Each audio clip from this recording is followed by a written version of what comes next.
This channel does not promote any violent, harmful, or illegal activities. All content provided by this channel is meant for an educational purpose only.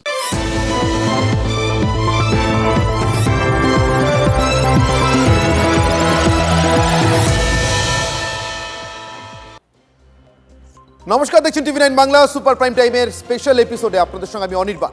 আজ super prime টাইমে দুপুর থেকে বাংলার রাজনীতির একটা অন্যরকম prime time শুরু হয়েছে।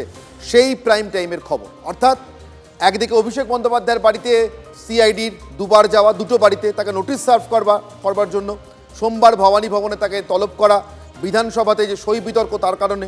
কিন্তু এই গোটা ঘটনা পরম্পরা একেবারে উল্টো দিকে ঘুরে যায়। এরপর সিআইডির হাত থেকে নোটিশ নেওয়ার পর অভিষেক বন্দ্যোপাধ্যায় যখন সোনারপুরে তাদের অভিযোগ অনুযায়ী নির্বাচন পরবর্তী সন্ত্রাসে একজন তৃণমূল কর্মী নিহত হয়েছেন বলে তারা অভিযোগ করেন এবং সেই কর্মীর বাড়িতে অভিষেক বন্দ্যোপাধ্যায় তাকে দেখতে যান। এই কর্মীর বাড়িতে যাওয়ার সময় সঞ্জু কর্মকার, তৃণমূল কংগ্রেস কর্মী, যিনি নির্বাচন পরবর্তী সন্ত্রাসে নিহত হয়েছেন বলে তৃণমূল কংগ্রেসের অভিযোগ বা দাবি, সেই বাড়িতে যাওয়ার পথে অভিষেক বন্দ্যোপাধ্যায় বারবার রাস্তায় হেনস্থার শিকার হন এবং শেষমেশ শারীরিক নিগ্রহের শিকার হন। প্রথমে তাকে লক্ষ্য করে চোর চোর স্লোগান, তারপরে ডিম ছোড়া, একের পর এক ডিম ছোড়া এবং শেষমেশ অভিষেক বন্দ্যোপাধ্যায় শারীরিক নিগ্রহের শিকার হন। আরও খারাপভাবে তিনি শারীরিক নিগ্রহের শিকার হতে পারতেন যদি না ঘটনাস্থলে উপস্থিত কয়েকজন সাংবাদিক, বিশেষ করে নির্দিষ্ট সাংবাদিক উজ্জ্বল মুখোপাধ্যায় এবং তার যে দুই পিএসও, পার্সোনাল সিকিউরিটি অফিসার, তারা দুজন অত্যন্ত তৎপর হয়ে এবং কার্যত নিজেদের প্রাণই একরকম বাজি রেখে এই উন্মত্ত জনতার হাত থেকে তাকে রক্ষা করে 1 কিলোমিটার রাস্তা কোনো মতে তাকে প্রায় আঁকড়ে ধরে ওই কর্মীর বাড়ি পর্যন্ত পৌঁছে না দিতেন। এরপর ওই কর্মীর বাড়িতে অভিষেক বন্দ্যোপাধ্যায়কে লাগাতার বসে থাকতে হয়, বেশ কিছুক্ষণ বসে থাকতে হয়। তিনি ভিতরে রাজনৈতিকভাবে দাবি করেন যে এই কর্মীর বাড়ির নিরাপত্তা এনশিওর না করে তিনি বেরোবেন না, কিন্তু আসল ঘটনা ছিল কিছুটা অন্যরকম। আসলে ওই বাড়ি থেকে অভিষেক বন্দ্যোপাধ্যায়ের বেরোনোর পরিস্থিতিই ছিল না। তার কারণ গোটা বাড়িটা বিপুল পরিমাণ জনতা ঘিরে ফেলে। তাদের তখন একটাই দাবি, অভিষেক বন্দ্যোপাধ্যায়কে তাদের হাতে তুলে দিতে হবে। তারা তাদের মতো করে তৃণমূল আমলে ঘটে যাওয়া, তাদের উপরে বিভিন্ন অত্যাচার বা তাদের উপর যে বিভিন্ন দুর্নীতি ঘটনা ঘটেছে, যার শিকার তারা হয়েছেন, সেগুলোর হিসেব তাদের ভাষায় তারা বুঝে নিতে চান। শেষমেশ অভিষেক বন্দ্যোপাধ্যায় পিএসওদের কাছ থেকে ফোন পেয়ে, বার্তা পেয়ে পুলিশ আসে, কেন্দ্রীয় বাহিনী আসে। যে কেন্দ্রীয় বাহিনীকে এই গোটা নির্বাচন পর্বে অভিষেক বন্দ্যোপাধ্যায় এবং মমতা বন্দ্যোপাধ্যায় লাগাতার গালিগালাজ করে গিয়েছেন, সেই কেন্দ্রীয় বাহিনী যাদেরকে তারা এমনকি ভোট চোর, লুঠেরা, মা বোনেদের ইজ্জত হননকারী পর্যন্ত বলেছেন, সেই কেন্দ্রীয় বাহিনীর কড়া ঘেরাটোপে পাহারায় শেষ পর্যন্ত অভিষেক বন্দ্যোপাধ্যায় ফেরার পথে বেরিয়ে আসেন ওই তৃণমূল কর্মীর বাড়ি থেকে। তারপরে সোজা বাইপাসের ধারে একটি বেসরকারি হাসপাতাল অ্যাপেলো, সেখানে তাকে প্রাথমিক পরীক্ষা নিরীক্ষার পর ভর্তি নেওয়ার প্রয়োজন নেই, বাড়িতে থেকে বিশ্রাম করুন জানিয়ে দেওয়া হলে তারপর মমতা বন্দ্যোপাধ্যায়, যিনি আগেই হাসপাতালে এসে উপস্থিত হয়েছিলেন, তিনি তার গাড়িতে তুলে অভিষেক বন্দ্যোপাধ্যায়কে সোজা নিয়ে যান বেলভিউ হাসপাতালে। সেখানেই এখন অভিষেক বন্দ্যোপাধ্যায়ের প্রাথমিক শারীরিক পরীক্ষা নিরীক্ষা চলছে।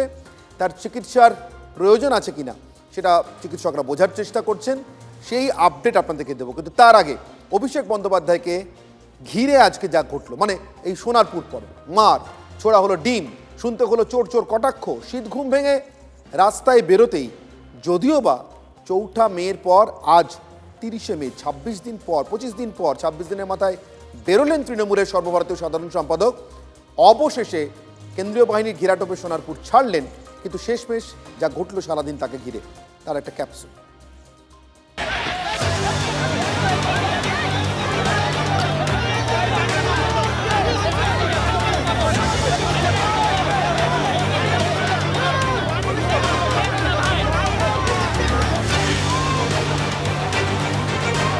ক্ষমতা যেতেই অভিষেক বন্দ্যোপাধ্যায়কে ঘিরে তুমুল জনরোষ।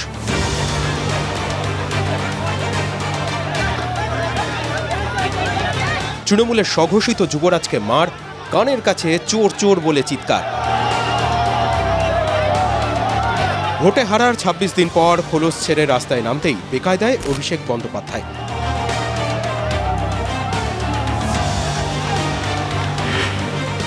ক্ষমতায় থাকাকালীন যা স্বপ্নেও হয়তো ভাবেননি, সেই দিন দেখতে হলো অভিষেককে।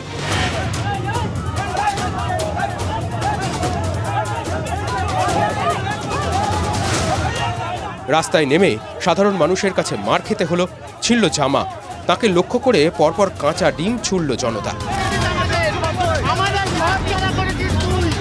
যদিও ঘণ্টাখানেক আগেই বলেছিলেন তিনি দমবার পাত্র নন।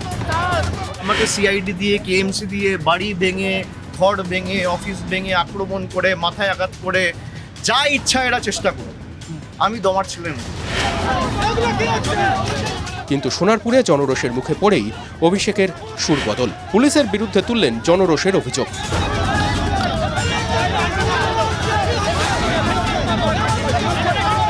খেললেন ব্রাহ্মণ সন্তানের তাস।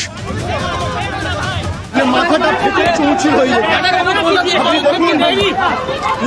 যাওয়ার পরেও হোয়াটসঅ্যাপে কমিউনিকেশন ফোন করা হয়েছে, কোনো রকম ফোর্সের ব্যবস্থা নেই, কিচ্ছু নেই। অভিষেক বন্দ্যোপাধ্যায় ব্রাহ্মণ সন্তান।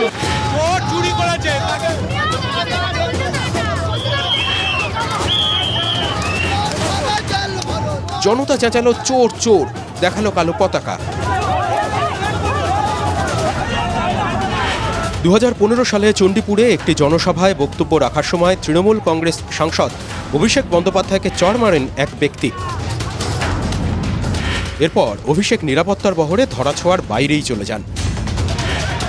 নিরাপত্তা কমতেই জনতার রোষের মুখে যেমন পড়লেন, তেমনই কিছু অভিজ্ঞতা হয়তো নতুন করে হলো তৃণমূলের সর্বভারতীয় সাধারণ সম্পাদকের। অভিষেক বন্দ্যোপাধ্যায়ের গাড়ি সিগন্যালে থামাতে হলো, যার গাড়ি তৃণমূলের আমলে সর্বদা পেয়েছে গ্রিন করিডোর। এখন তার গাড়ি ধাওয়া করলো সাধারণ মানুষ।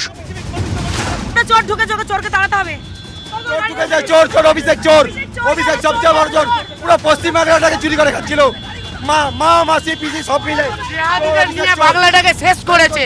2021 সালে বিজেপি ক্ষমতায় আসতে পেরেছিল না, তখন সারা পশ্চিমবঙ্গ জুড়ে এই অভিষেক বন্দ্যোপাধ্যায় বিজেপির কর্মীদের যেভাবে নিধন করেছিলেন, কাতারে কাতারে মানুষকে মেরে ফেলে দিয়েছিলেন, ঘর বাড়ি ভেঙেছিলেন। অভিষেক বন্দ্যোপাধ্যায় বলেছিল যে 4 তারিখে রেজাল্টের পরে ডিজে বাজানো হবে, আজকের ওকে কীর্তন শোনানো হবে। অভিষেক অবশ্য বলছেন এই সব কিছুর পিছনে রয়েছে বিজেপি। পুরো ঘটনাটা ভিডিওগ্রাফি হয়েছে। বিজেপি যদি ভাবে ধমকে চমকে আমরা ঘরে ঢুকে যাব, তারা মূর্খের স্বর্গে বাস করছে। ঘটনার সঙ্গে বিজেপির যোগ যদিও সম্পূর্ণ অস্বীকার করেছেন শ্রমিক ভট্টাচার্য। এ ধরনের ঘটনা যারা ঘটাচ্ছেন, এটা সুস্থ স্বাভাবিক গণতান্ত্রিক সমাজে কাম্য নয়। এর সঙ্গে আমার দল দূর দূর পর্যন্ত যুক্ত নয়। শুভেন্দু অধিকারীকে গাড়ির মধ্যে জীবন্ত পুড়িয়ে দেওয়ার চেষ্টা হয়েছিল উত্তরবঙ্গে। তারপরে যে তৃণমূল কংগ্রেসের এই বিধায়ক আর মন্ত্রীগুলো অক্ষত আছে না, এটাই হচ্ছে বিজেপি। যদি তৃণমূল থাকতো, আজকের ক্ষমতায় আসতো, আমার 500 কর্মী খুন হয়ে যেত। শনিবার কি অভিষেকের জীবনে কোনো সংকেত বয়ে আনলো? সকালে তার শান্তিনিকেতনে পৌঁছে যায় সিআইডি, আর দুপুরে তাকে পড়তে হলো তুমুল জনরোষের মুখে, খেতে হলো চড় চাপড়। আর সেই জনরোষের হাত থেকে অভিষেককে উদ্ধারে পৌঁছলো অমিত শাহের কেন্দ্রীয় বাহিনী। দিল্লির যে বাহিনীকে নিয়ে ভোটের আগে তোপ দেখেছিলেন, সেই বাহিনী অভিষেকের জীবনে পরিত্রাতা হয়ে এলো। সত্য সেলুপাস, কি বিচিত্র এই রাজনীতি। কৌস্তব গঙ্গোপাধ্যায়, সায়ন্ত ভট্টাচার্য ও সত্যজিৎ মণ্ডলের রিপোর্ট, TV9 বাংলা। এই মুহূর্তে আমার সঙ্গে রাজ্য বিজেপির প্রাক্তন সভাপতি এবং কেন্দ্রীয় মন্ত্রী সুকান্ত মজুমদার রয়েছেন। সুকান্তবাবু, আপনাকে স্বাগত TV9 বাংলায়। অনির্বাণ রয়েছি আপনার সঙ্গে। সুকান্তবাবু, আপনি সভাপতি থাকাকালীনও এবং এখন কেন্দ্রীয় মন্ত্রী হিসেবে নির্বাচন পর্বে যে দায়িত্ব পালন করেছেন, যেভাবে যখন গিয়েছেন দলের প্রচার পর্বে, আপনি অন্য রকম। আপনি শ্রমিক ভট্টাচার্য, আপনারা কখনো হুমকি দিয়ে, হুঁশিয়ারি দিয়ে, দেখে নেব, ডিজে বাজাবো, এই ধরনের কথাবার্তা কখনো বলেননি, ঠিক। কিন্তু আমার আপনার কাছে প্রশ্ন অন্য, সুকান্তবাবু। আপনি বহুবার পড়েছেন, তাই আপনার কাছ থেকে আপনাকে এই প্রশ্নটা করছি। রাশিয়ার চিঠিতে রবীন্দ্রনাথ লিখেছিলেন যে শরীর অসুস্থ হলে ওষুধ দেওয়াটাই নিয়ম, কিন্তু সারা বছর যদি ওষুধ চলে তাহলে বুঝতে হবে সেটা ভালো শরীরের লক্ষণ নয়। ঠিক এখান থেকেই আমার প্রশ্ন। অভিষেক বন্দ্যোপাধ্যায়কে কেন্দ্রীয় বাহিনী উদ্ধার করে নিয়ে আসছে, ঠিক। এটাকে হয়তো আপনি মহাকালের পরিহাস বলতে পারেন, এটাকে রাজনৈতিক একটা বৃত্ত সম্পূর্ণ হওয়া বলতে পারেন। কিন্তু এই বাংলায় রাজনীতি করতে গেলে বিরোধীদের যদি এখনও কেন্দ্রীয় বাহিনীর সহায়তা লাগে, সেটা কি অসুখ সারার লক্ষণ নাকি অসুখ তীব্র হওয়ার লক্ষণ? দেখুন অনির্বাণবাবু, প্রথমেই আমি বলি, আমাদের রাজ্য সভাপতি মাননীয় শ্রমিকদা যে কথাটি বলেছেন, আমরা পার্টিগতভাবে স্পষ্ট করে দিতে চাই, ভারতীয় জনতা পার্টি এই ধরনের ঘটনাকে সমর্থন করে না, সমর্থন করব না আমরা কোনোদিনও। এবং আমরা আমাদের যে প্রতিশ্রুতি, আমাদের যে লক্ষ্য, বাংলার পশ্চিমবঙ্গের রাজনীতিকে হিংসামুক্ত রাজনীতি আমরা করতে চাই, সেদিকে আমরা এগোবো। আপনারা বলবেন যে অভিষেকবাবুর সাথে আজকে যে ঘটনা ঘটেছে সেটা কি তার লক্ষণ? আমি বলবো, দেখুন, আমি 2021-এর সাথে যদি 2026-এর তুলনা টানি, তাহলে পরে সেই তথ্য ডেটা প্রমাণ করবে যে 21-এর পরে কি ঘটনা ঘটেছিল, কতগুলো পোস্টপোল ভায়োলেন্স হয়েছিল। 21,000-এর উপরে শুধুমাত্র এফআইআর হয়েছিল। এবং আমি 2-3টে ঘটনা জানি যেখানে বাচ্চা মেয়ের সাথে হয়েছে, পরিবার সাহস করে পুলিশ স্টেশন পর্যন্ত যেতে পারেনি। সেই ঘটনাগুলো ছেড়ে দিন, শুধু এফআইআর হয়েছিল যেগুলো যারা ভয় ভেঙে সাহস করে এফআইআর করতে এসেছিল, তার সংখ্যা ছিল হচ্ছে 21,000। ভয়ে যারা করতে পারেনি তাদের সংখ্যা কত আমাদের জানা নেই। 21,000 এফআইআর হয়েছিল, পীড়িত মানুষ আরও অনেক বেশি। দ্বিতীয়ত যে বিষয়টি অভিষেকবাবুর উপর যেটা ঘটেছে, অভিষেক ব্যানার্জির উপর যেটা ঘটেছে, মানুষের আক্রোশের বহিঃপ্রকাশ। আমি তবুও বলবো এটা গণতন্ত্রের কাম্য নয়, গণতন্ত্রে এটা অ্যাকসেপ্টেড নয়। আমাদের উপর হয়েছে। আমি নিজের ব্যক্তিগত উদাহরণ দিয়ে বলতে পারি, এই অভিষেক ব্যানার্জির লোকসভাতে আমি গেছিলাম বজবজে, আমাদের কর্মী মার খেয়েছিল তাকে দেখতে, প্রায় 1,500 থেকে 2,000 লোক। সেখানে শুধু আমাকে নয়, আমার মা, তাকে তুলে অশ্রাব্য গালিগালাজ, এখনো হয়তো সেই ভিডিও খুঁজলে পাওয়া যাবে। আমার মা একজন শিক্ষিকা, রিটায়ার্ড শিক্ষিকা। আমি যেহেতু আমার সামনে টিভি নেই, আমি দেখতে পাচ্ছি না, আমি পরে দেখব, কিন্তু এটা হয়েছিল। এবং সেদিন আমার সাথে যদি কেন্দ্রীয় বাহিনী না থাকতো, যেহেতু আমি কেন্দ্রীয় বাহিনীর প্রোটেকশনে ছিলাম, নাহলে আমি মরেও যেতে পারতাম। আমাকে সন্দেশখালিতে কি ঘটনা ঘটেছিল নিশ্চয়ই আপনাদের মনে আছে। তখন আমাকে হসপিটালাইজড হতে হয়েছিল, বিভিন্ন জায়গায় গাড়ি ভাঙার চেষ্টা হয়েছে, ঢিল ছোড়া হয়েছে। আমি এবং শুভেন্দুবাবু রায়গঞ্জের উপনির্বাচনে প্রচার করছিলাম একসাথে, রায়গঞ্জ উপনির্বাচনে। সেখানে বাড়ির ছাদ থেকে আমাদেরকে লক্ষ্য করে ডিম ছোড়া হয়, সেটা গিয়ে লেগেছিল শুভেন্দুবাবুর গায়ে। পুরোপুরি লাগেনি, কিন্তু কিছুটা অংশ লেগেছিল। আমরা তো চোখের সামনে দেখেছি, আমাদেরকে সহ্য করতে হয়েছে। দিনের পর দিন আমাদের মাননীয় মুখ্যমন্ত্রী, বিরোধী দলনেতা শুভেন্দুবাবুর বাড়ির সামনে, যে বাড়িতে একজন বয়স্ক মহিলা অসুস্থ থাকেন, মানে তার মা, যার দুবেলা নার্সিং চলে আর কি, প্রশিক্ষিত নার্স দ্বারা, সেই বাড়ির সামনে ঘন্টার পর ঘন্টা, 24 ঘন্টা ডিজে বাজানো হতো, খেলা হবে খেলা হবে। আমরা দেখেছি তো। আজকে মানুষের এই আক্রোশটা কোন জায়গায় পৌঁছেছে দেখতে পাচ্ছেন। যে জায়গায় গেছেন অভিষেক বন্দ্যোপাধ্যায়, সে জায়গায় ভারতীয় জনতা পার্টি খুব শক্তিশালী তা আমি বলবো না। সাধারণ মানুষ এসে বিক্ষোভ দেখাচ্ছে। আমি তবুও বলবো, আমি বারবার রিপিট করছি, সাধারণ মানুষকেও হাত জোর করে অনুরোধ করব যে আপনারা এসব করবেন না। কুকুর মানুষকে কামড়ায়, মানুষ কুকুরকে কামড়াতে পারে না। কুকুর কামড়াক, তৃণমূল করেছে, কিন্তু আমরা যে প্রতিশ্রুতি দিয়েছি, বাংলার রাজনীতির আমরা পট পরিবর্তন, শুধু রাজনৈতিক পট পরিবর্তন নয়, বাংলার রাজনৈতিক ডিএনএকে পরিবর্তন করতে চাই আমরা। হিংসাবিহীন রাজনীতি আমরা চাই, এবং তার জন্য আমরা অঙ্গীকারবদ্ধ, আমরা করব। ঠিক। সুকান্তবাবু, এখানেই আপনার কাছে আমার দ্বিতীয় প্রশ্ন, এবং সম্ভবত শেষ প্রশ্ন, যদি না নেক্সট কোনো ইন্টারেস্টিং কিউ আপনার কাছ থেকে পাওয়া যায়। তার কারণ আপনি প্রশ্নের উত্তর দিতে গেলে সবসময় আরেকটা প্রশ্নের জায়গা তৈরি করে রাখেন, সেরকম ইন্টারেস্টিং কিউ দিতে আপনি অভ্যস্ত। তবুও আপাতত শেষ প্রশ্ন ধরে নিয়েই বলছি। সুকান্তবাবু, এখান থেকে একটি নির্বাচিত সরকারের প্রথম কাজ বোধহয় শুরু হয়। আপনি একটু মন দিয়ে শুনবেন, আমি শুধু অভিষেক বন্দ্যোপাধ্যায়ের নিরাপত্তার প্রসঙ্গে কথাটা কিন্তু বলছি না, এবার ঠিক উল্টো কথা বলছি।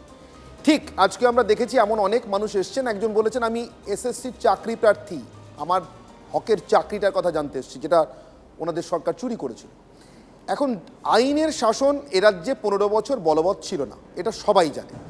কিন্তু এই আইনের শাসন বলবৎ করে যার যা ক্ষোভ আছে, দুর্নীতি সংক্রান্ত, অবিচার সংক্রান্ত, অত্যাচার সংক্রান্ত, সেটাকে যদি প্রপার আইনি ব্যবস্থার মধ্যে দিয়ে চ্যানেলাইজ করে দেওয়া যায়, তাহলে নিশ্চিতভাবে এই জনরোষ এবং ক্ষোভ যার শিকার অভিষেক বন্দ্যোপাধ্যায়রা হচ্ছেন, ভবিষ্যতে হবেন কিনা জানি না আগামী দিনে, কিন্তু এখন তো হচ্ছেন, সেটা নিশ্চিতভাবে কমে আসবে। কারণ মানুষ এটা অনুভব করতে শুরু করবেন, ঠিক আছে আমার সঙ্গে হয়েছিল কিন্তু আমি বিচার পাচ্ছি।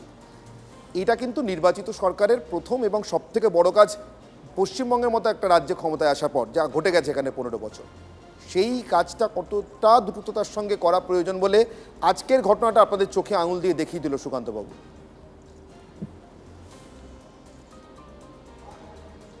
দেখুন, পশ্চিমবঙ্গে এই দীর্ঘ 15 বছরের যে অপশাসন চলেছে, এই অপশাসনে এত ইনজাস্টিস হয়েছে যে সেই সমস্ত ইনজাস্টিসগুলোকে অ্যাড্রেস করতে গিয়ে আমাদের সরকারের যে কতদিন সময় লাগবে এই মুহূর্তে এক্স্যাক্টলি আমার পক্ষেও বলতে পারা সম্ভব নয়।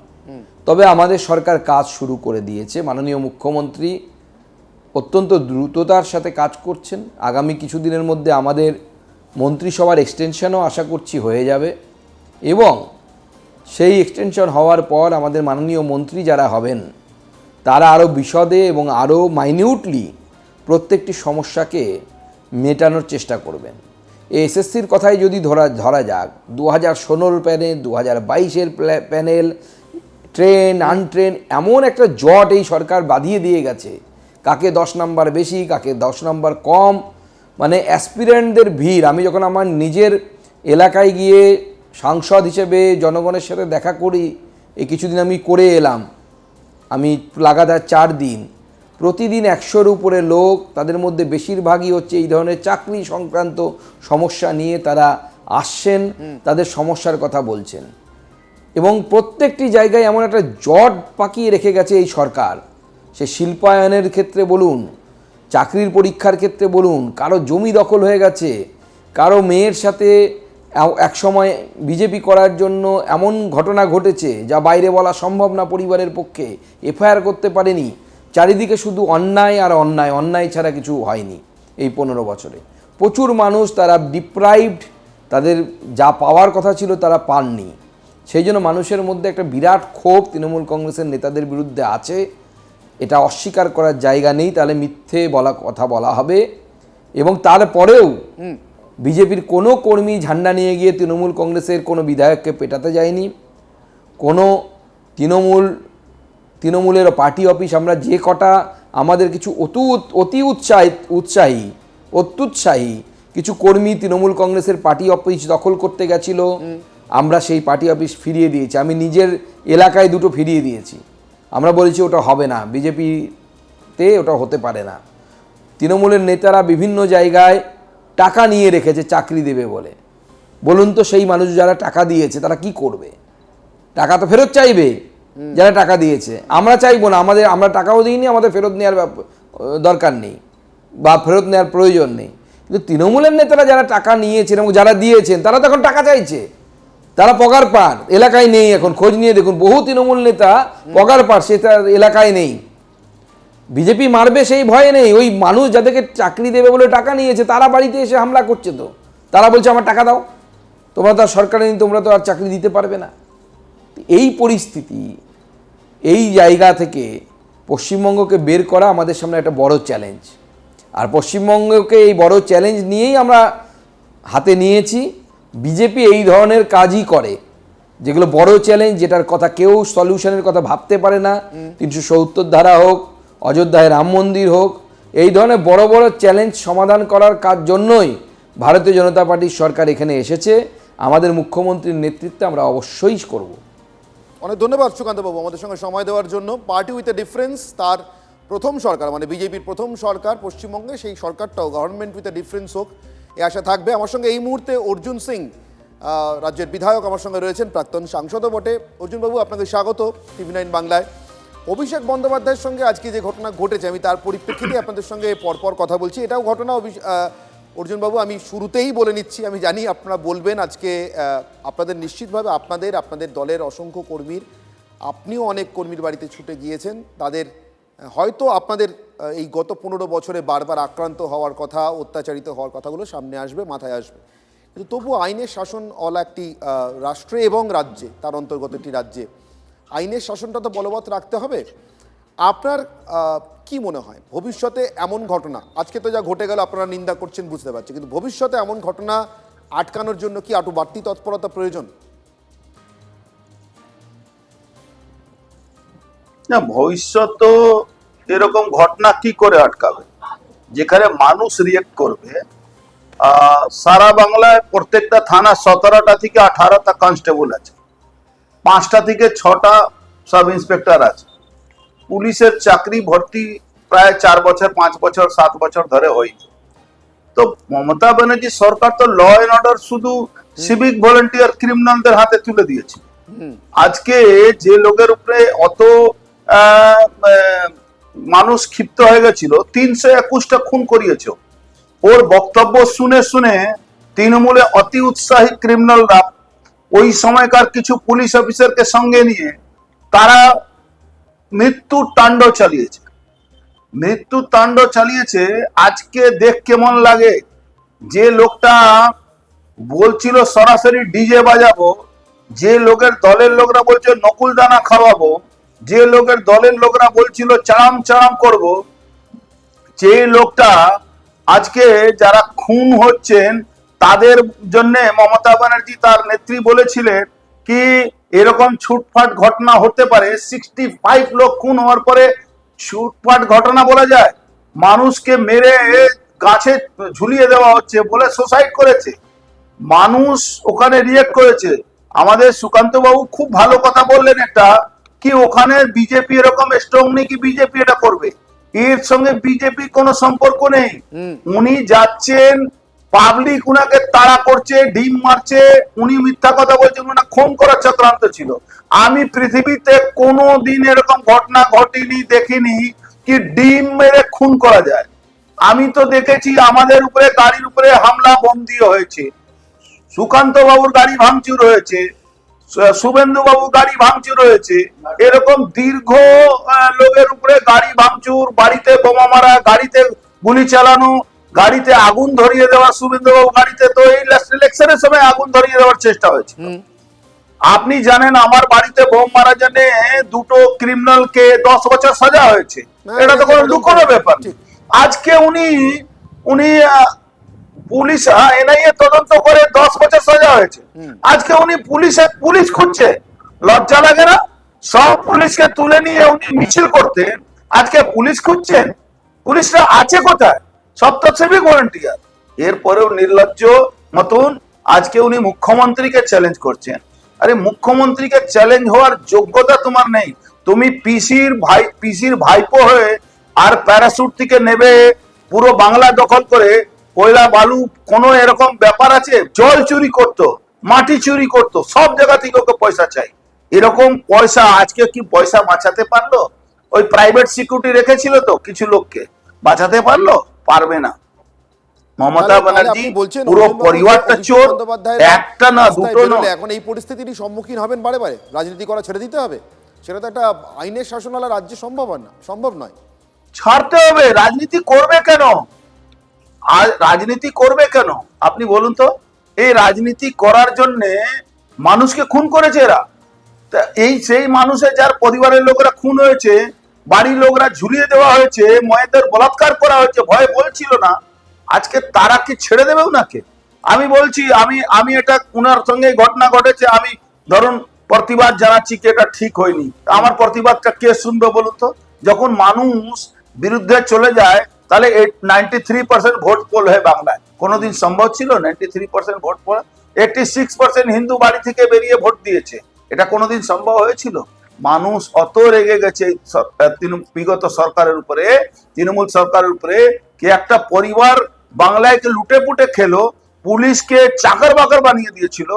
আজকে বাংলাকে তারা ভাবছিল আমাদের জমিদারি মতে আছে বাংলা, তারই প্রতিফলন আজকে একে বলা যায় গণরোষ। গণ অভ্যুত্থানের কথা বলেছিল, অনেক বিতর্ক মধ্যে হয়েছিল, সারা বাংলা বড় বড় চ্যানেল এই কথা বিতর্ক করেছিল। আজকে গণ অভ্যুত্থানই হয়েছে, মানুষ যেভাবে তাড়া করেছে। ধন্যবাদ অর্জুন বাবু আমাদের সঙ্গে কথা বলবার জন্য। অর্জুন সিং, রাজ্য বিজেপির বিধায়ক এ রাজ্যের এবং প্রাক্তন সাংসদ। অর্জুন সিং কিন্তু একেবারে আনঅ্যাপোলজেটিক মুডে। তিনি বলছেন বিজেপির সঙ্গে কোনো সংসর্গ নেই, কিন্তু যা ঘটছে তা ঘটবে না এমন গ্যারেন্টি আমরা দিতে পারবো না, তার কারণ গোটাটাই অর্জুন সিংয়ের ভাষায়। অর্জুন সিং বলছেন এটা জনরোষের ফল। অন্যদিকে অভিষেক বন্দ্যোপাধ্যায় তার বাড়িতে আজ সকালবেলা আপনাদেরকে বলেছিলাম সকালটা শুরু হয়েছিল একটু অন্যরকমভাবে। দুপুর 1:18 অভিষেক বন্দ্যোপাধ্যায় বাড়িতে প্রথম সিআইডি নোটিশ দিতে যায়, কিন্তু তারপরে সোনারপুর থেকে ঘটনার মোড় ঘুরে যায়। দলের কর্মীর বাড়িতে যাওয়ার পর 26 দিন অনশন করেছিলেন মমতা বন্দ্যোপাধ্যায়। 26 দিন পর অন্তরাল থেকে বেরিয়েছেন অভিষেক বন্দ্যোপাধ্যায়। ভোট পরবর্তী হিংসার অভিযোগ তুলে মৃত কর্মীদের বাড়িতে যাওয়া, ঘুরে দাঁড়ানোর প্রথম পদক্ষেপ হিসেবে আজকে কর্মসূচিটা মন্দ ছিল না, কিন্তু বাংলায় একটা প্রবাদ আছে, গোড়ায় গলদ। অভিষেকের পদক্ষেপের গোড়ায় সেই গলদটাই নেই তো? সত্যিই কি ভোট পরবর্তী হিংসা হয়েছে রাজ্যে, যার অভিযোগ তুলে এই সঞ্জু কর্মকার নামে তৃণমূল কর্মীর বাড়িতে তিনি গেছিলেন? এই অভিযোগে যে সঞ্জু কর্মকার নির্বাচন পরবর্তী হিংসার শিকার, তৃণমূল কর্মীরা কি সত্যিই রাজনৈতিক হিংসার শিকার? দেখুন তো এই প্রতিবেদনটি। ক্ষমতাচ্যুত হওয়ার পর আর কালীঘাটের বাইরে বেরোননি। প্রায় মাসখানেক পর তৃণমূল কর্মীদের পাশে দাঁড়াতে বাড়ির বাইরে পা রাখলেন ডায়মন্ড হারবারের সাংসদ। জনরোষ হেনস্থা হলো, দৃশ্যপট তৈরি হলো, কিন্তু আসলে যে ঘটনাকে ইস্যু করে পথে নামা, সেখানেই গোলমাল নেই তো? ভোট পরবর্তী হিংসায় দলীয় কর্মীদের খুনের অভিযোগ, এটাকে ইস্যু করেই তো বাইরে বেরোনো। কিন্তু সত্যি ভোট পরবর্তী হিংসায় তৃণমূল কর্মীদের প্রাণহানি হয়েছে কি? ভোটের পর বেলেঘাটার তৃণমূল কর্মী বিশ্বজিৎ পট্টনায়ক খুন হন। তৃণমূল বিজেপির বিরুদ্ধে খুনের অভিযোগ তোলে, যদিও নিহতের পরিবার ঠিক পার্টির সুরে সুর মিলিয়ে অভিযোগ তোলেনি। তারা জোর দিয়ে বলতে পারেনি বিজেপিই খুন করেছে। কে মেরেছে আমি তাও জানি না। আমি চাই যারা মেরেছে তাদেরকে খুঁজে যেন শাস্তি দেওয়া হয়। আমি কি করে জানবো কে মেরেছে? আমি কোন দল বলবো? আমি তো একটাই বলছি যে আমার 4 তারিখে হয়ে কে তারা অনেকেই রং পাল্টিয়ে ফেলছে। বেলেঘাটায় কুণাল ঘোষের ঘরে এই পরিবারের সঙ্গে দেখা করেন অভিষেক। নিহত তৃণমূল কর্মীর বাড়িতে তিনি কেন গেলেন না, সেই কারণ এখনো অজ্ঞাত। পুলিশের সঙ্গেও অভিষেক বন্দ্যোপাধ্যায় কথা বলেছেন এবং সেই ব্যাপারেও কিছু বলেছেন। চিকিৎসা থেকে আরম্ভ করে আনুষঙ্গিক বিষয়েও দল পাশে থাকবে, যা যা করার সে বিষয়ে অভিষেক বন্দ্যোপাধ্যায় তাদের জানিয়েছেন। এরপরই ক্ষোভ উগরে নিহত তৃণমূল কর্মী বিশ্বজিৎ পট্টনায়কের স্ত্রী বলেছেন কেউ তাঁদের পাশেই ছিল না। কেউ আসেনি, আমার কোন দলের কেউ আসেনি। শ্বশুর শাশুড়ি অসুস্থ, খুব অসুস্থ, এখন কারোর সাথে আমি কথা বলতে পারছি না। কেউ আমার পাশে নেই, কেউ আমার পাশে ছিল না, এখন আমার কারোর পাশে দরকার নেই। কোনো পার্টি কিছু নয়, যারা করেছে তাদের শাস্তি চাই। বেলেঘাটার কাজ মিটিয়ে কালীঘাটের বাড়ি ফিরে সিআইডির নোটিশ রিসিভ করেন। স্বাক্ষর বিতর্কে তাঁকে ভবানী ভবনে তলব করেছে সিআইডি। সেসব মিটিয়ে সোনারপুরে আর এক মৃত তৃণমূল কর্মী সঞ্জু কর্মকারের বাড়ির উদ্দেশ্যে রওনা হন। সেখানেই জনরোষের মুখে পড়েন। চোরের বাড়িতেই চোর এসছে, যে বাড়িতে এসছে সে বাড়ির লোক চোর। কারণ রাস্তার অবস্থা আপনি দেখুন কি করে রেখে গেছে, রাস্তাঘাট করেনি, টাকাগুলো বস্তা বস্তা করে রেখেছে। শেষ পর্যন্ত অবশ্য তৃণমূল কর্মীর বাড়িতে পৌঁছন অভিষেক। ক্যামেরার সামনে সঞ্জুর মা বাবাকে প্রতিশ্রুতি দেন তাঁকে মেরে ফেললেও তাঁদের ছেড়ে যাবেন না। মেরে দিক, আমার মৃতদেহ উদ্ধার হোক এখান থেকে। আমি সঞ্জুর বৃদ্ধ বাবা মাকে এই অবস্থায় ছেড়ে যাব না যতক্ষণ না ফোর্স এসে রিকভার করবে। ছেলেটাকে যেভাবে পিটিয়ে খুন করা হয়েছে, ও বাড়িতে এসে মা বাবা চিন্তিত হবে বলে বলেনি। হঠাৎ করে 1 সপ্তাহ পর তার মাথা ঘুরছে, বমি পাচ্ছে, মাথায় অসহ্য যন্ত্রণা হচ্ছে। তারপর নিয়ে গিয়ে যখন শিশু মঙ্গলে ভর্তি করা হয়েছে জানা যাচ্ছে মাথায় ক্লট। যে কেন্দ্রীয় বাহিনীকে উঠতে বসতে আক্রমণ করেছেন এতদিন, চ্যালেঞ্জ করেছেন, অভিষেককে উদ্ধার করতে তাঁরাই এলেন। কিন্তু যেই কেন্দ্রীয় বাহিনী হাজির হলো, অভিষেক বন্দ্যোপাধ্যায় জলপাইগুড়ির ঘেরাটোপে ফেরার পথ ধরলেন সঞ্জুর পরিবারকে ছেড়ে দিয়েই। কৌস্তব গঙ্গোপাধ্যায়, সায়ন্ত ভট্টাচার্য ও সত্যজিৎ মণ্ডলের রিপোর্ট, TV9 বাংলা। সেই কেন্দ্রীয় বাহিনী কিছুক্ষণ আগে আপনাদেরকে বলছিলাম না, মহাকালের পরিহাস, সুকান্তবাবুর সঙ্গে কথা হওয়ার সময়, সেই কেন্দ্রীয় বাহিনী যারা দুবেলা থাকতেন মমতা বন্দ্যোপাধ্যায় এবং অভিষেক বন্দ্যোপাধ্যায়ের নিশানায় এই নির্বাচনী প্রচার পর্বে, যাদেরকে কি না বলেছেন, ভোট লুটেরা থেকে শুরু করে কালো টাকার পাহারাদার, কালো টাকা পৌঁছে দিচ্ছেন কেন্দ্রীয় বাহিনীর গাড়িতে, কালো টাকা যাচ্ছে, এবং শেষমেশ মা বোনেদের ইজ্জত লুণ্ঠনকারীও বলেছেন। আজ সেই কেন্দ্রীয় বাহিনীর সহায়তাতেই অভিষেক বন্দ্যোপাধ্যায় সোনারপুর থেকে শেষমেশ বেরিয়ে আসতে পেরেছেন। কিন্তু বেরোনোর পর তিনি বাইপাসের ধারে অ্যাপোলো হাসপাতালে গেলেও সেখানে তার শারীরিক অবস্থা তাকে ভর্তি করে মানে অ্যাডমিট করে রাখার মতো বলে মনে হয়নি চিকিৎসকদের। তারা সাময়িক সেবা শুশ্রূষার পর, চিকিৎসার পর তাকে বিশ্রাম নেওয়ার পরামর্শ নিয়ে ছেড়ে দিয়েছিলেন। সেখান থেকে তাকে নিয়ে চলে যাওয়া হয় সরাসরি বেলভিউ হাসপাতালে। সেখানে কি অভিষেক বন্দ্যোপাধ্যায়কে ভর্তি করা হলো বা ভর্তি করা হচ্ছে, এই মুহূর্তের আপডেট কি জানবো আমাদের প্রতিনিধি সুমনের সাথে কথা বলে। সুমন মহাপাত্র রয়েছেন আমার সঙ্গে। সুমন, কি আপডেট অভিষেক বন্দ্যোপাধ্যায়ের স্বাস্থ্যের, শরীরের অবস্থা?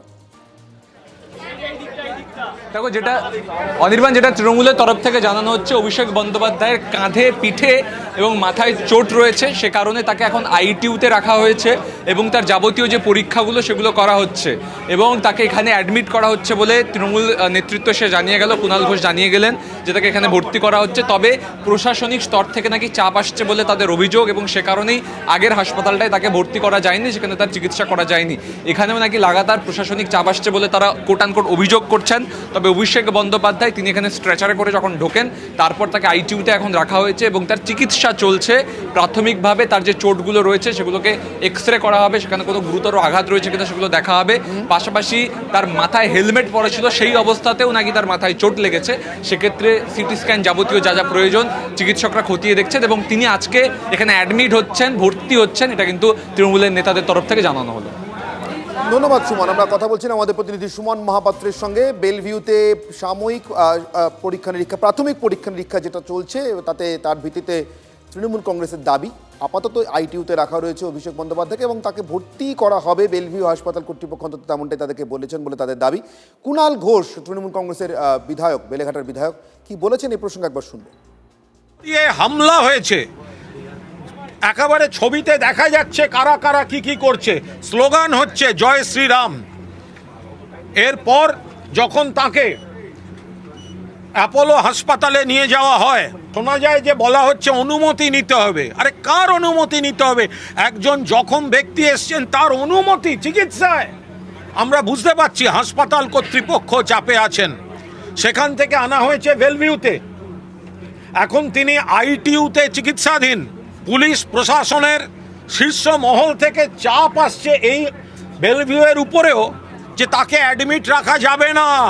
দেখুন, অভিষেক বন্দ্যোপাধ্যায়কে অ্যাডমিট রাখার জন্য তৃণমূল কংগ্রেসের রাজনৈতিক উদ্দেশ্য, অর্থাৎ অভিষেক বন্দ্যোপাধ্যায় আক্রান্ত হয়েছেন।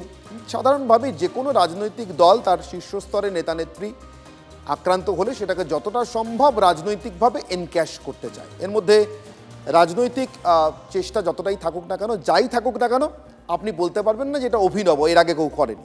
সবাই চান অল্প বিস্তর, কিন্তু এর বাইরে কি অন্য কোনো তাগিদ আছে?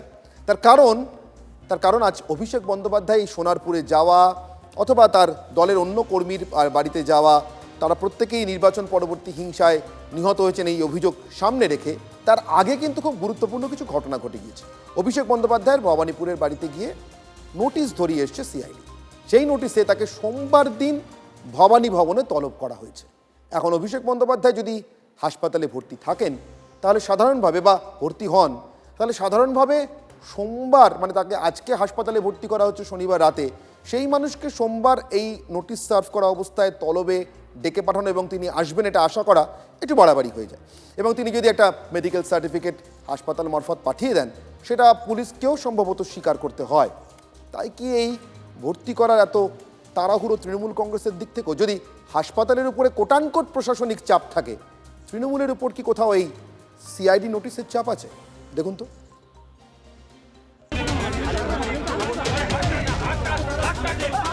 ঘণ্টাখানেক টালবাহানা, তারপর হতেই হলো সিআইডির মুখোমুখি।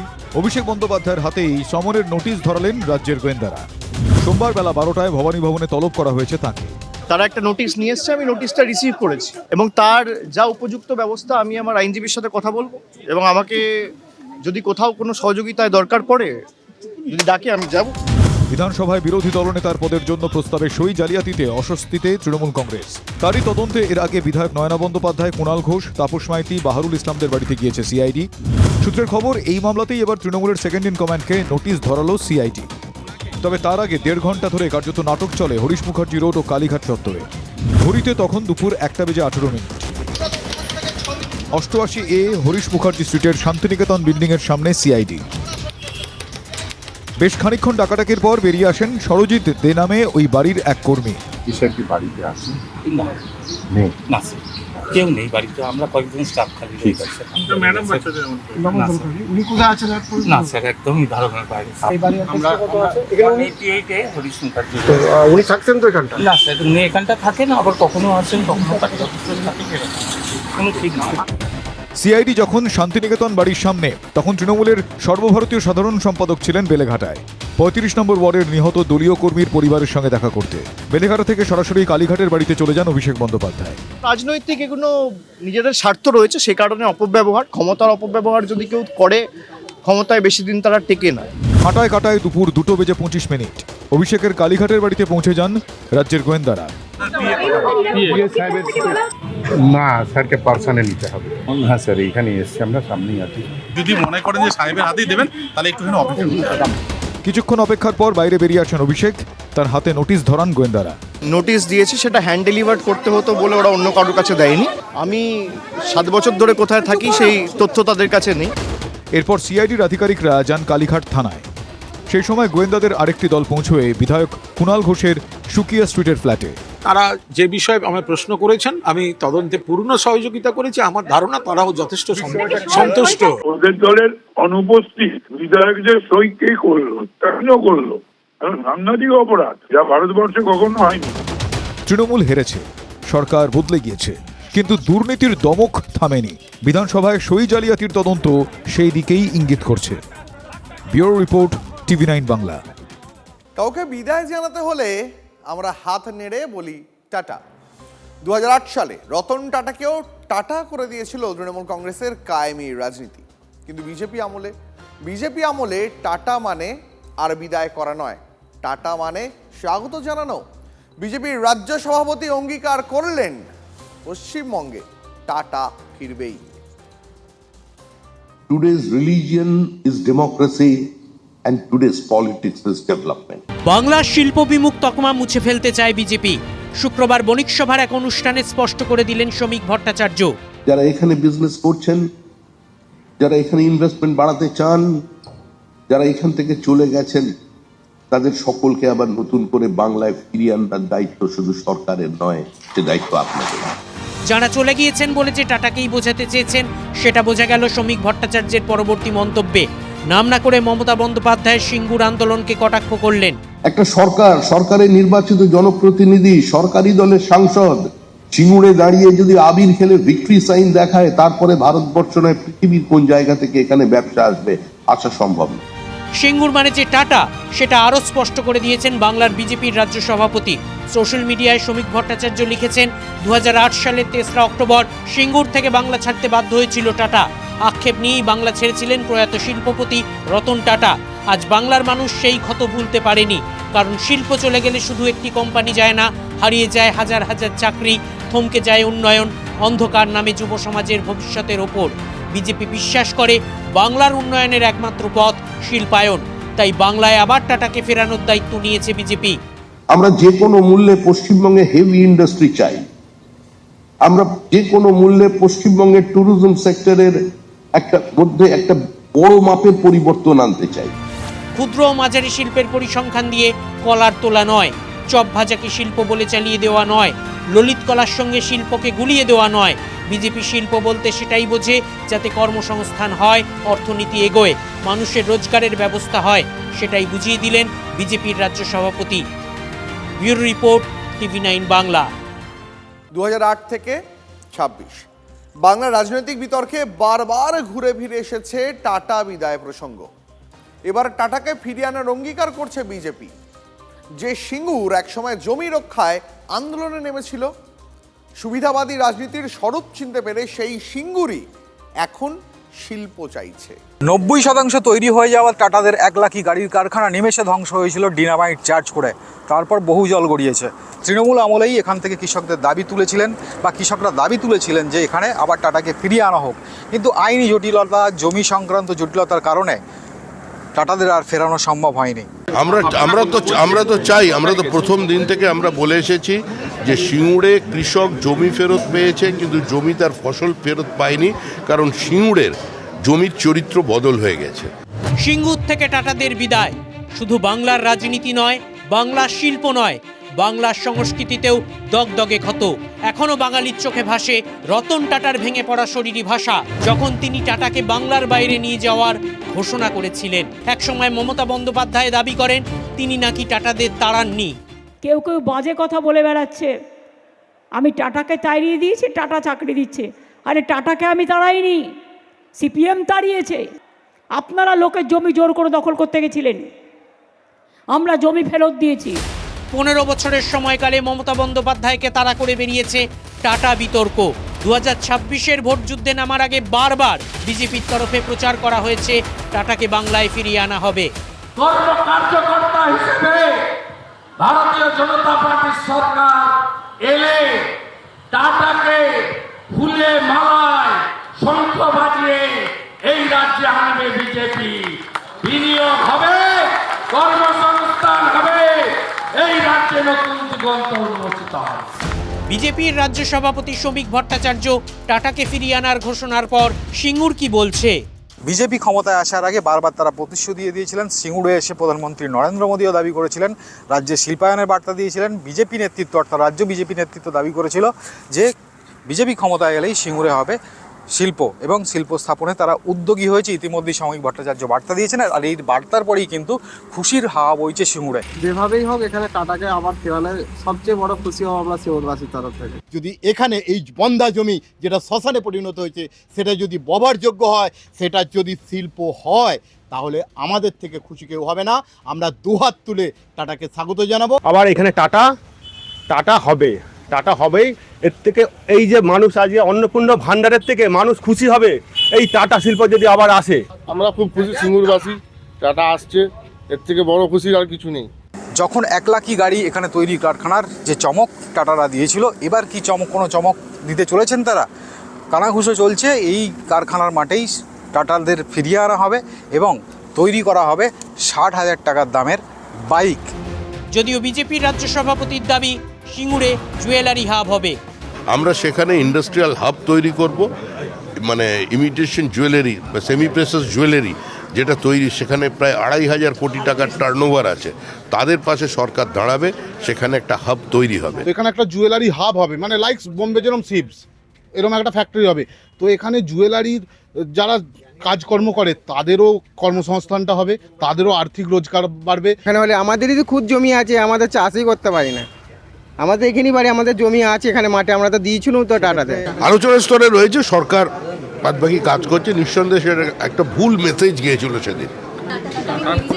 টাটা ফিরবেই, ফেরানোর দায়িত্ব বিজেপির। যে কারখানায় গড়ে উঠুক না কেন, সিঙ্গুরবাসী এসে খুশি এবং শ্রমিক ভট্টাচার্যের বার্তার পরেই, অর্থাৎ সিঙ্গুরে যে শিল্প স্থাপন হবে তার বার্তার পরেই সিঙ্গুরের অর্থাৎ বাংলার যে শিল্পায়নের খরা, সেই খরা হয়তো এই সিঙ্গুরে শিল্প স্থাপনের মাধ্যমেই কাটতে চলেছে বলে মনে করছেন এই সিঙ্গুরের মানুষ এবং সিঙ্গুরের কৃষক থেকে সাধারণ মানুষ। হুগলি সিঙ্গুর থেকে শরৎ মাঝি, TV9 বাংলা। দেশের সীমান্তকে সম্পূর্ণ অবৈধ অনুপ্রবেশ মুক্ত করতে বিশেষ নিরাপত্তা গ্রিড চতুষ্কোণ সেই বলয়ের আওতায় একযোগে কাজ করবে বিএসএফ, সেনাবাহিনী, স্থানীয় প্রশাসন এবং সীমান্ত এলাকার গ্রামবাসীরা। গুজরাতে বিএসএফের অনুষ্ঠানে সীমান্ত সুরক্ষার এই চতুষ্কোণ মডেলের ব্যাখ্যা দিলেন অমিত শাহ। বাংলার বর্ডার পোস্টে অনুপ্রবেশকারীদের পালিয়ে যাওয়ার হিড়িক। একদিকে কেন্দ্রের নীতি অনুপ্রবেশকারীদের বাধ্য করছে দেশ ছেড়ে চলে যেতে। ডিটেক্ট, ডিলিট, ডিপোর্টের 3D ফর্মুলা যখন সেই কাজটা করছে, তখন নতুন করে অনুপ্রবেশ বন্ধেও সীমান্ত সুরক্ষার এক অভিনব পরিকাঠামো গড়ে তোলার কথা ঘোষণা করলেন কেন্দ্রীয় স্বরাষ্ট্রমন্ত্রী অমিত শাহ। যেখানে শুধু কাঁটাতারের সীমান্তের সুরক্ষা নয়, বরং গোটা সীমান্ত এলাকা জুড়েই তৈরি হবে এক নিরাপত্তা বলয়। গুজরাতের ভুজে বিএসএফের বর্ডার পোস্টে দাঁড়িয়ে চতুষ্কোণ নিরাপত্তা বলয় তৈরির ঘোষণা করলেন স্বরাষ্ট্রমন্ত্রী। बीएसएफ की सीमा सुरक्षा के कंसेप्ट को पूर्णतया बदलने का निर्णय किया है। एक चतुष्कोणीय कंसेप्ट के साथ एक सुरक्षा ग्रिड हम आने वाले दिनों में बनाएंगे और बॉर्डर की सुरक्षा की जगह टेरिटोरियल सुरक्षा का एक नया कंसेप्ट भी लॉन्च करेंगे। কিভাবে কাজ করবে এই নিরাপত্তা বলয়? বিএসএফের অনুষ্ঠানে সেই ব্যাখ্যাও দেন অমিত শাহ। জানান কিভাবে চতুষ্কোণ নিরাপত্তা গ্রিডের আওতায় বিএসএফ, সেনাবাহিনী, স্থানীয় প্রশাসন এবং সীমান্ত এলাকায় থাকা সাধারণ মানুষ একসঙ্গে কাজ করবে। जिसमें जनता भी शामिल होगी, सिविल प्रशासन भी शामिल होगा, स्थानीय पुलिस और मिलिट्री भी शामिल होगी और बीएसएफ के जवानों की तो प्रमुख जिम्मेदारी रहेगी ही रहेगी। इस सुरक्षा ग्रिड मजबूत बनाने का काम हम स्मार्ट बॉर्डर सुरक्षा के प्रोजेक्ट के तहत हम ले रहे हैं। সীমান্ত সুরক্ষার এই নতুন মডেলে প্রথম সারির প্রহরী হিসেবে দিনরাত সীমান্ত পাহারা দেবে বিএসএফ। তারাই সীমান্তে অবৈধ গতিবিধি রুখে দেবে। দ্বিতীয় স্তর হিসেবে থাকবে সেনাবাহিনী। তারা বিএসএফ এর সঙ্গে সমন্বয় রেখে সীমান্ত পারের চ্যালেঞ্জের জবাব দেবে। ৩ নম্বর স্তরে থাকবে সীমান্ত এলাকার পঞ্চায়েত বা পুরসভার স্থানীয় প্রশাসন। তারাও বিএসএফ এর সঙ্গে সমন্বয় রেখে কাজ করবে। আর চতুর্থ স্তরে থাকবেন সীমান্ত ঘেঁষা গ্রামের বাসিন্দারা। চোরাচালান এবং অনুপ্রবেশ বন্ধে তাদেরও জাতীয় সুরক্ষায় অংশীদার করা হবে। সীমান্ত সুরক্ষায় দেশের সাধারণ মানুষের সহযোগিতাতেই গুরুত্ব দেন অমিত শাহ। এ প্রসঙ্গে বিএসএফ এর কাজের ক্ষেত্রেও 15 কিলোমিটার থেকে বাড়িয়ে 50 কিলোমিটার করার কথাও তিনি মনে করিয়ে দেন, যার উদ্দেশ্য ছিল গ্রামবাসীদের সঙ্গে বাহিনীর সমন্বয় আরও পাকাপোক্ত করা।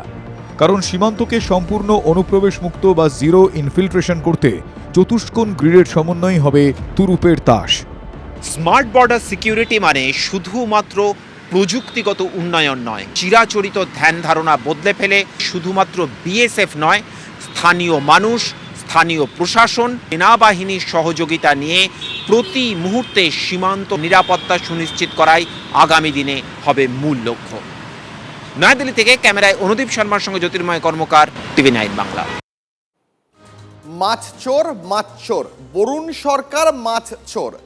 কাকভোরে এভাবেই কি চিৎকার উঠেছিল রাজপুর সোনারপুরের 32 নম্বর ওয়ার্ডে? জানা নেই। তবে মাছ চুরির অভিযোগে গ্রেফতার হয়েছেন রাজপুর সোনারপুরের তৃণমূল কাউন্সিলর বরুণ সরকার।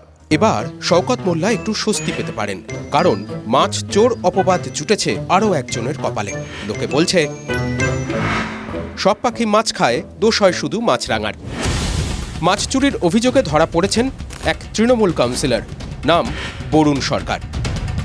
রাজপুর সোনারপুরের 32 নম্বর ওয়ার্ডের কাউন্সিলর বরুণ নাকি দিনে ডাকাতি, থুড়ি, রাতে মাছ চুরি করতেন। অভিযোগ, পাড়ার সব থেকে বড় পুকুর গায়ের জোরে দখল করেছিলেন। তারপর সেই পুকুরে ইচ্ছে মতো জাল ফেলতেন আর মাছ তুলতেন। কাউন্সিলরের দাপটে খাবি খেত জনতা। কিন্তু এখন যে জমানা বদলে গেছে সেটা সম্ভবত বরুণ ঠাওর করেননি। তাই রাজ্যে তৃণমূলের সরকার গেলেও রাজপুর সোনারপুরের তৃণমূল কাউন্সিলর মাছ চুরির স্বভাব ছাড়তে পারেননি বলে অভিযোগ করা সত্ত্বেও হঠাৎ করে 3 দিন, পার্টিটা যেদিন হেরে গেল 4 তারিখে, তারপরে 3 দিন র্যান্ডাম ধরেছে। মানে বড় বড় যে গাড়ি আছে সেই গাড়ি করে 3 গাড়ি মাল নিয়ে 3 দিন নিয়ে গেছে। হাঁস জমি বিক্রি করা থেকে শুরু করে মাছ চুরি থেকে শুরু করে তোলা আদায় এবং খেলামেলা তৈরি করার জন্য যা যা জিনিসের দরকার পড়ে, যে ইন্ধনের প্রয়োজন পড়ে, সেই সমস্ত জিনিসগুলোই কিন্তু তোলা হতো।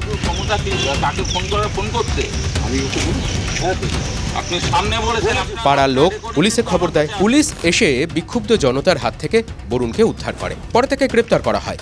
এলাকায় কান পাতলে এখন শোনা যাচ্ছে মাছ চুরির জন্য নাকি রীতিমতো গ্যাং বানিয়েছিলেন অভিযুক্ত তৃণমূল কাউন্সিলর। ভোরবেলার দিকে লাইট এরকম ট্রান্সফরমার বন্ধ করে দিয়ে সবাইকে অন্ধকার করে দিয়ে জায়গাটা, তারপর নাকি এরকম মাছ ধরছিল এবং গ্রামবাসীরা এসে হাতে নাতে ধরে পড়ে এখানকার যে এরকমভাবে মাছ ধরা হচ্ছে।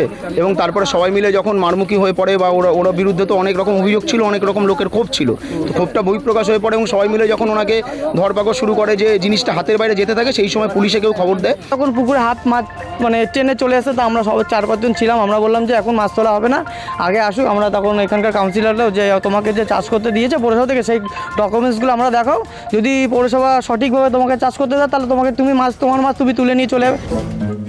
ধরা পড়ার পর বেগতিক পুছে পিঠ বাঁচানোর চেষ্টা করেছিলেন বরুণ সরকার। তাদের সরকার যেহেতু অতীত, তাই বরুণ সরকারের তরপানি বা কান্নাকাটিতে কোনো কাজ হয়নি। মাছ চুরির অভ্যেস ছাড়বো বললেও শিকে ছেড়েনি। ভাজা মাছটি উল্টে খেতে পারবো না মুখ করেও রেহাই মেলেনি। পুলিশ হাঁড়ি কুড়ি জাল সমেত তাকে ধরেছে। সলমান খান থাকেন গ্যালাক্সিতে, প্রসেনজিৎও থাকেন গ্যালাক্সিতে। তবে যে প্রসেনজিতের কথা বলছি সেই প্রসেনজিৎ অভিনেতা নন, নেতা। খড়দার বন্দিপুর পঞ্চায়েতের উপপ্রধান। তার বিলাসবহুল বাড়ি এখন সকলের নজরে। তবে TV9 বাংলা খুঁজে বের করেছে প্রসেনজিতের বাড়াবাড়ি রকমের বাড়ি প্রীতি। একটা নয়, একাধিক অট্টালিকা রয়েছে এই চুনোপুটি নেতার।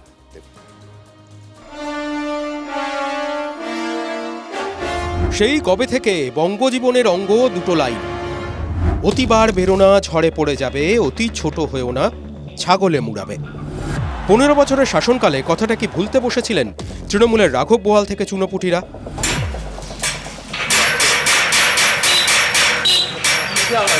কেউ আছেন বাড়িতে? প্রসেনবাবুর বাড়িতে কেউ আছে? প্রসেনবাবুর বাড়িতে কেউ আছে? প্রসেন সাহার বাড়ি, অর্থাৎ প্রসেনজিৎ সাহা, পি গ্যালাক্সি লেখাই আছে, পি গ্যালাক্সি। বাইরে থেকে মনে হচ্ছে রাজপ্রাসাদ, সত্যিই রাজপ্রাসাদ, আর ভেতরে দেখলে মনে হবে 5 star hotel fail. P for Prosenjit, Prosenjit Saha, পেশা রাজনীতি। সঠিকভাবে বললে প্রসেনজিতের পেশা তৃণমূল। ক্ষমতা ভাঙিয়ে আরও অনেকের মতো প্রসেনজিতের আঙুল ফুলেও কলাগাছ হয়েছে। তার প্রমাণ এই পি গ্যালাক্সি বাড়ি। ঠিক কথা, এ তো বাড়ি নয়, বাড়াবাড়ি। বাইরে থেকে সুউচ্চ অট্টালিকার ভিতরে 5 তারা হোটেল। এমন বাড়ি বানাতে কত কোটি লাগে? প্রসেনজিৎ সাহা খর্দার বন্দিপুর পঞ্চায়েতের উপপ্রধান। সামান্য গ্যারেজ মিস্ত্রি থেকে নাকি 100 কোটির মালিক। অভিযোগ একাধিক বিলাসবহুল বাড়ি রয়েছে প্রসেনজিতের। অভিযোগ প্রসেনজিতের আয়ের উৎস তোলাবাজি, 60টার ঠেক। জমির দালালি, জমি দখল, জলাভরাট করে আয়ের অভিযোগ প্রসেনজিতের বিরুদ্ধে। প্রসেনজিৎ সাহার বিরুদ্ধে প্রচুর অভিযোগ আছে, কারণ সে যখন এই প্রসেনজিৎ সাহা হলো আমাদের এই গ্রাম পঞ্চায়েতের বন্দিপুরের উপপ্রধান এবং ব্লক সভাপতি। সে দীর্ঘদিন ধরে যেইভাবে মানে বেআইনিভাবে সম্পত্তি তৈরি করেছে সেটা তো আছে, তাছাড়াও সে এই যে মানুষের ওপর যেভাবে নারীদের অকথ্যভাবে গালাগালি, খিস্তাখিস্তি, এই যে ওর মানে মানুষটাই নোংরা। যে মানুষটা নোংরা হয় না, তার নোংরা যত খুঁড়বো না তত নোংরাই বেরোবে। এরা ভয় দেখায়, প্রতিনিয়ত ভয় দেখায়। হ্যাঁ, তোলাবাজি করে, জুয়াশাটটা আমাদের বাড়ির সামনে ওরাই জুয়াশাটটা করে, প্লাস ওদের ছেলেরাই মদ খাবে, রাত্রিবেলা ঝামেলা শান্তি করে। কাকে উপপ্রধান করেছিল তৃণমূল, কাকে করেছিল ব্লক সভাপতি, যার বিষয়ে বলতে গেলেই প্রশংসার বদলে বেরোচ্ছে নিন্দা, যার বিরুদ্ধে এলাকার মহিলাদের কটূক্তির অভিযোগ। বাসিন্দারা বলছেন, যার আগাপস্তলা দুর্নীতি আর অন্যায় ঢাকা, তার বেআইনি সম্পত্তি হবে না তো কার হবে? দেখতে পাচ্ছেন বিলাসবহুল গ্যারেজ, মনে হয় যেন কোনো নায়কের গ্যারেজ। গ্যারাজ যখন আছে তখন গাড়িও আছে। অভিযোগ বাড়ির মতোই পয়সা খরচ করে গাড়ি কিনেছিলেন মামুলি উপপ্রধান। পুলিশ প্রসেনজিৎকে গ্রেপ্তার করলেও এলাকায় তার বাহিনী যে এখনো দাপট দেখানোর চেষ্টা করছে তার প্রমাণ মিলেছে বন্দিপুরে। আচমকাই সংবাদ মাধ্যমের প্রতিনিধিদের চ্যালেঞ্জ ছোড়েন এক প্রসেন অনুগামী।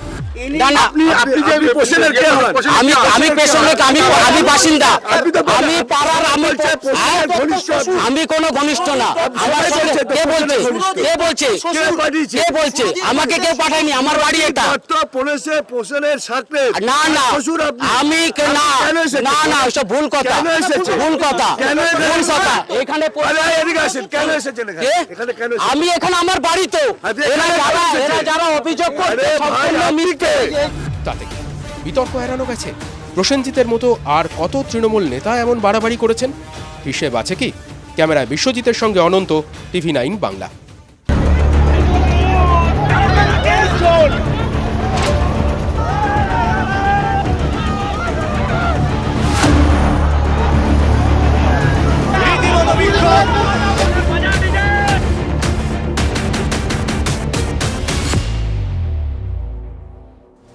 আজকে দিনভর আমরা যে খবরে নজর রেখেছিলাম, অভিষেক বন্দ্যোপাধ্যায়, 15 বছরের রাগ অভিষেক বন্দ্যোপাধ্যায়কে দেখেই আজ ফেটে পড়েন সোনারপুরের মানুষ। মার খেতে হয় ডায়মন্ড হারবারের সাংসদকে, তাকে লক্ষ্য করে ডিম ছোড়া হয়, তাকে শুনতে হয় চোর চোর কটাক্ষ। শীতঘুম ভেঙে রাস্তায় বেরোতেই জনরোষের মুখে পড়তে হলো তৃণমূল কংগ্রেসের সর্বভারতীয় সাধারণ সম্পাদক। আজকে দিনভর অভিষেক বন্দ্যোপাধ্যায়ের সঙ্গে সোনারপুরে আমাদের প্রতিনিধি কৌস্তব ছিলেন।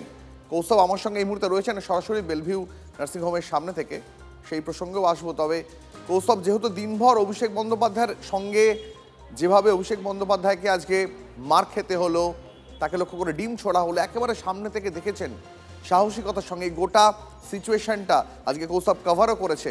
আমি কৌস্তবের কাছে সংক্ষেপে একবার সামনে থেকে কি দেখলে কৌস্তব, আজকে মানুষ কেন ক্ষোভে ফেটে পড়লেন এইভাবে, অভিষেক বন্দ্যোপাধ্যায়কে কিভাবে সেখান থেকে শেষ পর্যন্ত কেন্দ্রীয় বাহিনী বার করে আনলো, একবার গোটা ঘটনা ক্রমপর্যায়ে তোমার থেকে জানতে চাইব।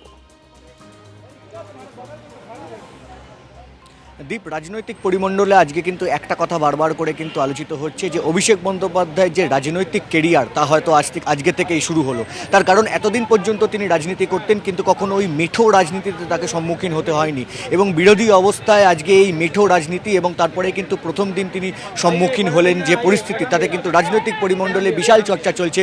অনেকে বলছেন যে আজকে থেকেই অভিষেক বন্দ্যোপাধ্যায়ের রাজনৈতিক যে কেরিয়ার সেই রাজনৈতিক কেরিয়ার শুরু হলো এবং অবশ্যই দেখো তৃণমূল কংগ্রেসের যে বিগত 15 বছরের দুর্নীতি তার বিরুদ্ধে কিন্তু সরব হয়েছে সাধারণ মানুষ। বিভিন্ন জায়গায় কিন্তু সেই দুর্নীতির অভিযোগে সরব হতে দেখা গিয়েছে মানুষকে এবং আজকে যখন তিনি সোনারপুরে গেলেন সেখানে সঞ্জু কর্মকারের বাড়িতে গেলেন এবং তারপরেই কিন্তু তাকে ঘিরে কিন্তু জনতার রোষ, জনতার বিক্ষোভ, কারণ বিগত 15 বছরের যে পরিস্থিতি তার বিরুদ্ধে কিন্তু সাধারণ মানুষ আজকে ক্ষোভ উগড়ে দিলেন এবং যে সমস্ত মানুষজনরা ছিলেন আজকে আমরা তাদের সঙ্গে কথা বলার চেষ্টা করি, তারাও কিন্তু বলেন যে তারা কোনো রাজনৈতিক দলের কর্মী নয়, তারা সাধারণ মানুষ, কারণ বিগত 15 বছরের যে তৃণমূলের যে দুর্নীতি তার বিরুদ্ধেই তারা সরব হয়েছেন। এবং আজকের অভিষেক বন্দ্যোপাধ্যায়কে আমরা যখন দেখলাম যে তিনি সঞ্জু কর্মকারের বাড়ির ঠিক 3 কিলোমিটার আগে তার গাড়ি এবং তার কনভয় দাঁড়ালো, সেখান থেকে একটি বাইকে করে সঞ্জু কর্মকারের বাড়িতে যাওয়ার চেষ্টা তিনি করলেন, কারণ মেঠো রাস্তা, সরু রাস্তা, বাইক ধরে তিনি যাওয়ার চেষ্টা করলেন।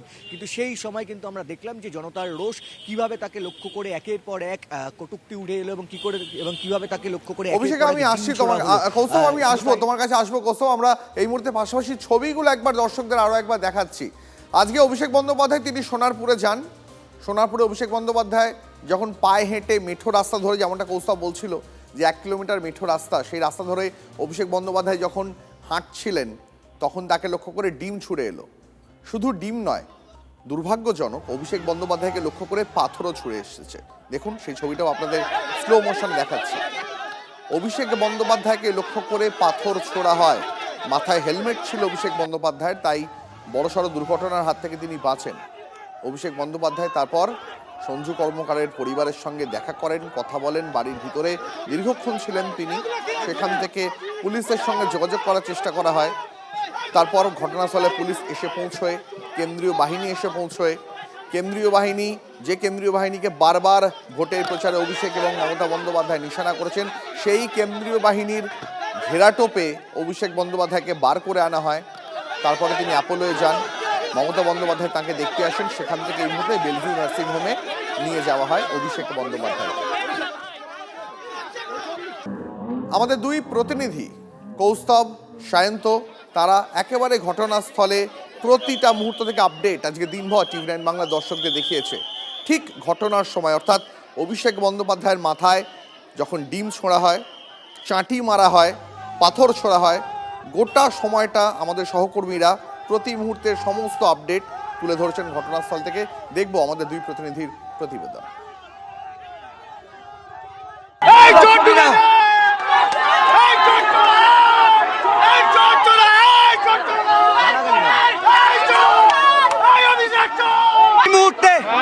এই মুহূর্তে অভিষেক বন্দ্যোপাধ্যায় তাকে হেলমেট পরিয়ে নিয়ে যাওয়া হচ্ছে, তুমি ছবিটা দেখতে পাচ্ছ, এবং বিক্ষোভ অভিষেক বন্দ্যোপাধ্যায়কে দেখে এখানে বিক্ষুব্ধ জনতা। মানুষ দেখুক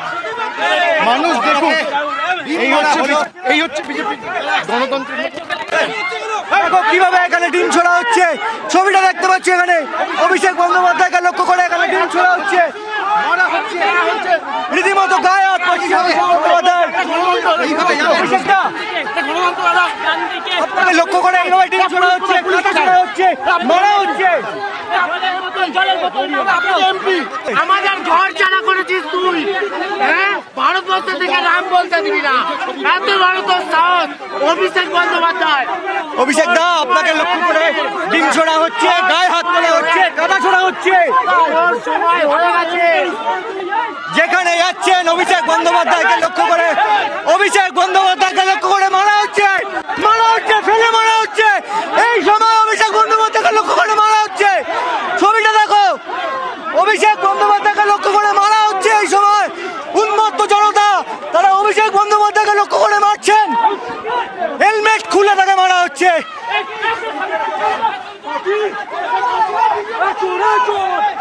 হেলমেট খুলে তাকে মারা হচ্ছে। এই মুহূর্তে ধুমধুমার পরিস্থিতি সোনারপুরে, এই মুহূর্তে ধুমধুমার পরিস্থিতি। টিভি9 বাংলায় ছবিটা দেখা যাচ্ছে, অভিষেক বন্দ্যোপাধ্যায় তৃণমূল সাংসদ, সেকেন্ড ইন কমান্ড, তাকে লক্ষ্য করে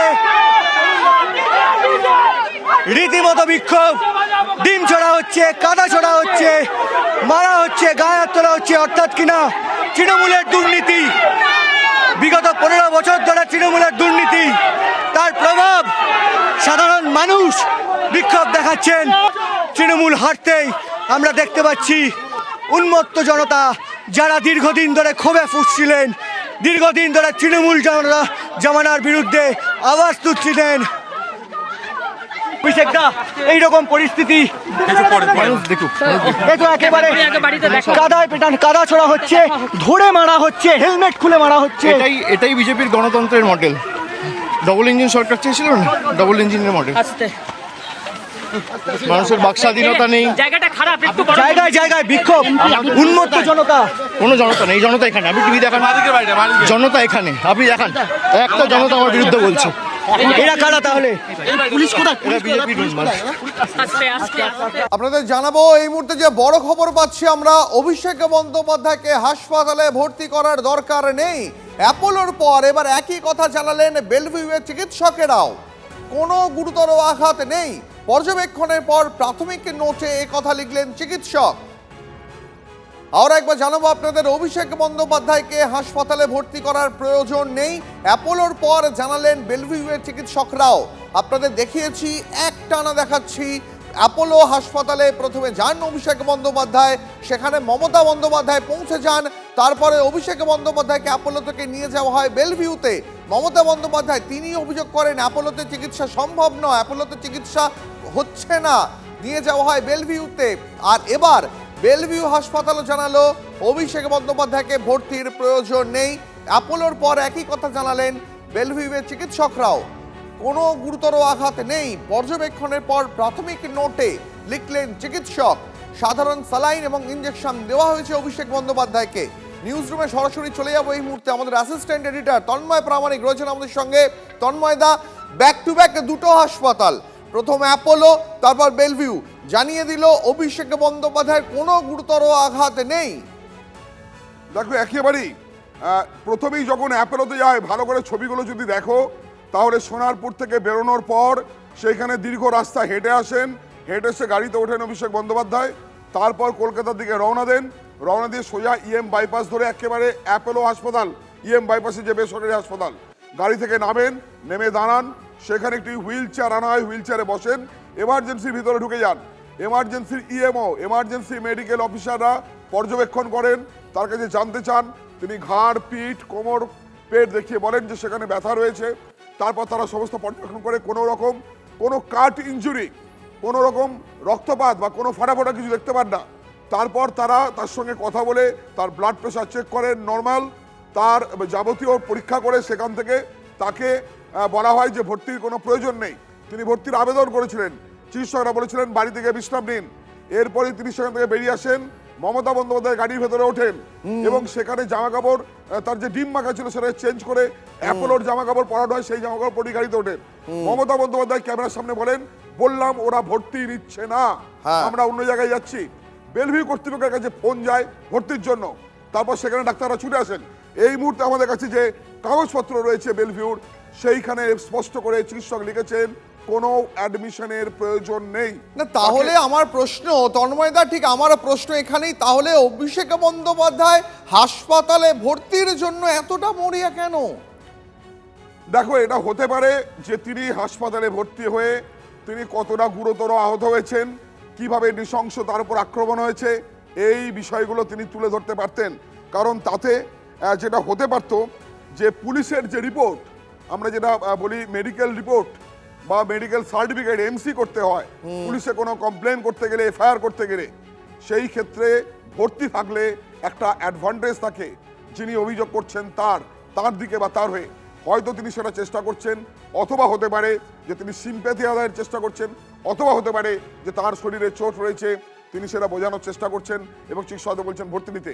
তবে দুটি হাসপাতালের এমার্জেন্সি চিকিৎসকরা পর্যবেক্ষণ করে, পরীক্ষা নিরীক্ষা করে, তার সঙ্গে কথা বলে তারা লিখিতভাবে লিখে দিচ্ছেন যে অ্যাডমিশনের প্রয়োজন নেই, রেস্টের প্রয়োজন রয়েছে, বিশ্রামের প্রয়োজন রয়েছে।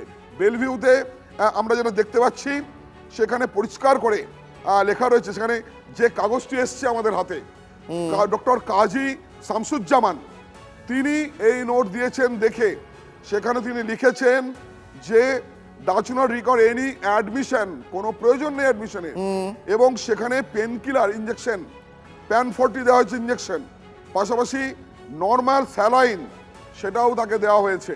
অর্থাৎ পর্যবেক্ষণে রেখে চিকিৎসকরা বাড়ি চলে যাওয়ার প্যান পরামর্শ 40 দিয়েছে। সম্ভবত গ্যাসের ওষুধ এবং এটা সাধারণ দেওয়া স্যালাইন হয় দেওয়া যে হয়েছে, কোনো বুঝতে ধরনের পারছি। ঘটনা, এই তবে ধরনের আমাদের ঘটনা নজর থাকবে এই খবরে। আপাতত ধন্যবাদ।